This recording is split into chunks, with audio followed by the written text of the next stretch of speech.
My name's Gregg Braden, and I'd like to welcome you to this very special presentation of Missing Links, the deep truth of our origin, history, destiny, and fate.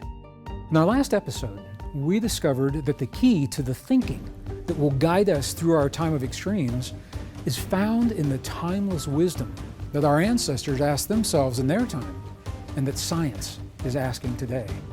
The question is simply this: who are we? Well, new discoveries are changing our answer. And as they do, they're changing the way we think of ourselves and the world. Today, let's zero in on some of those discoveries and what they mean in our lives. Now, there's so many of these anomalies that we could take the time to explore right now, but I'd like to cut to the chase.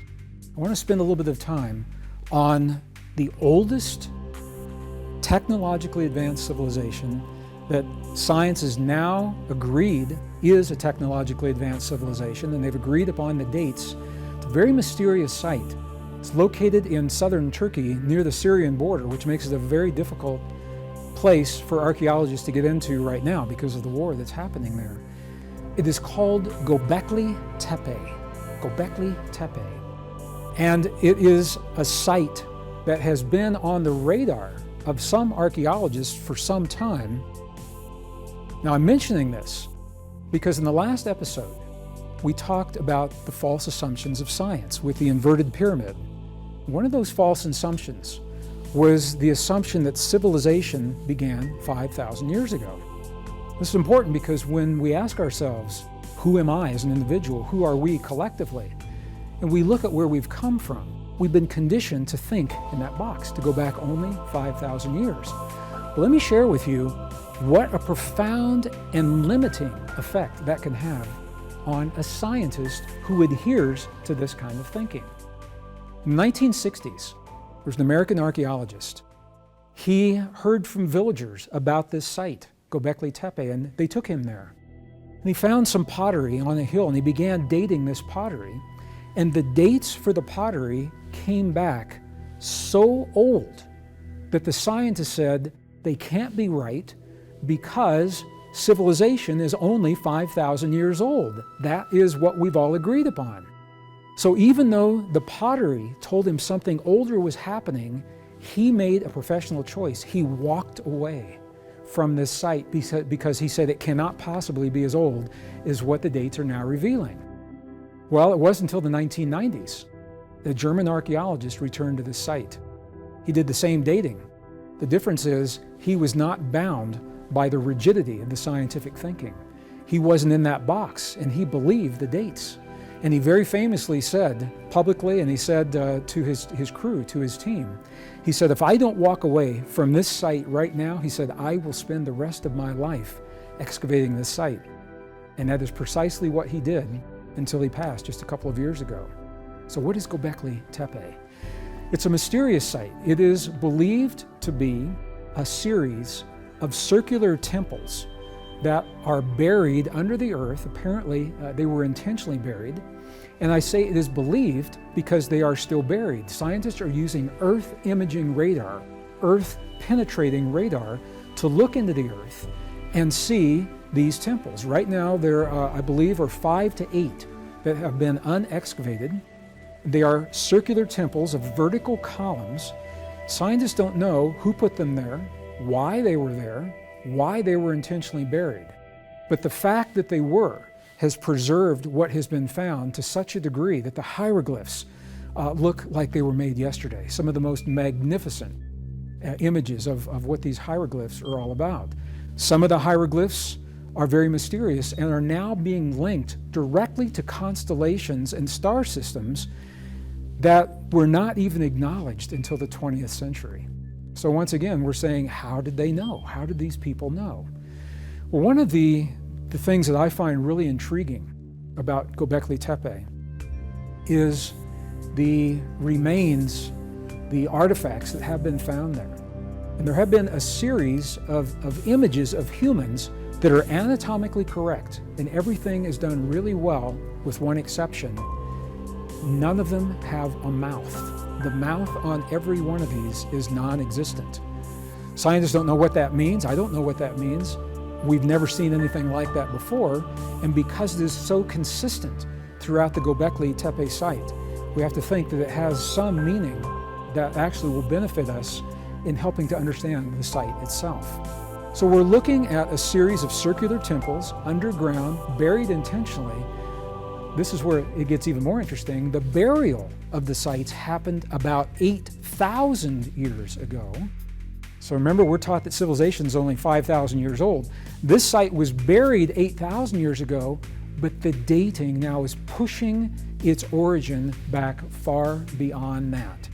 The scientific dating for Gobekli Tepe, as it stands right now, is between 11,300 and 11,500 years before present. It's over twice as old as what you and I were taught when we were in school, and what we're teaching our young people in the classrooms and from the textbooks today.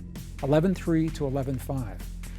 Now, if we begin plugging in some of these dates from what are called the anomalous sites on the traditional timeline, I'm going to do this on your screen so you can see it. What we see, here's Corral in Peru, there is Gobekli Tepe, there is the Great Sphinx, there are other sites, Çatal Höyük, for example, another site in Turkey, or the Gulf of Cambay in India, a fascinating site just off the shore of the Indian continent underneath 120 feet of water. So scientists say either this site was built underwater intentionally, which isn't likely, but you have to say that as a scientist, or it once was above water and became submerged when the sea levels rose. Well, that brings up a problem for history, because the sea levels rose at the end of the last ice age when the ice melted and the water raised the sea levels. That was 12,000 years ago. So the Gulf of Cambay, a very mysterious site. It is huge. It is 5 miles long, it's 3 miles wide. And scientists now very interested in excavating this. The problem is it's all underwater and it adds to the complexity.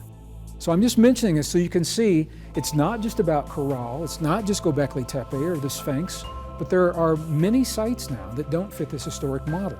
And as a geologist, I like to see what's happening on the Earth when the civilizations are happening in the way that they are.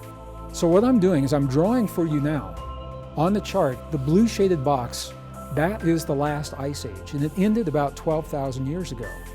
Gobekli Tepe being dated to 11,500 years, that is the date that scientists have now.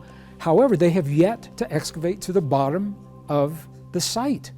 So they believe that when they get to the bottom of Gobekli Tepe, we're going to be looking at around a 13,000-year-old archaeological site. That pushes it into the last ice age. We are now talking about a technologically advanced civilization dating back into the last ice age. So what I'd like to call your attention to is when you look at the chart, I'm drawing the red lines that represent the 5,000-year cycles that we talked about in an earlier episode. These are 5,000-year cycles. They were known by Mesoamerican traditions, the Aztec, the Maya, the Inca. These are the 5,000-year cycles that were the focus of the 2012 phenomenon and the Mayan calendar.